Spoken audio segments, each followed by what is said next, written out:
এই সৌদি আরবে যেরকম ইসলাম মাইন্যা ৩টা ৪টা করে বিয়ে করতেছে, আর এই ইসলাম মাইন্যা যদি মনে করো আমাদের বাংলাদেশে যদি বিয়ে শাদী করতে হইতো, তাহলে মনে করো যে আমাদের বাংলাদেশে 99টা ছাড়াই নেই সিঙ্গেল থাকতে হইতো।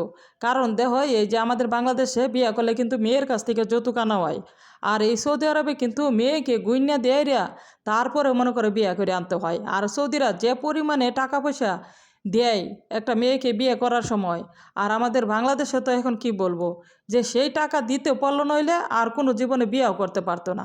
আর এই যে দেখো যে আমার এই বাসাটার মধ্যে সৌদিরা, এই যে দেখতেছো না মুরগি, এই মুরগির মনে করো যে 2টা করে কার্টন আইনা দেয় প্রতি মাসে।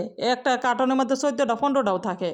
আর প্রতি মাসে 2টা করে দুম্বা দেয়। তারপরেও মনে করো যে কি বলবো, একটা ফ্যামিলির মধ্যে মনে কয়েক লাখ টাকা খরচ যায় প্রতি মাসে। তারপরেও কিন্তু আমার কপিলে 7টা বিয়ে করছে।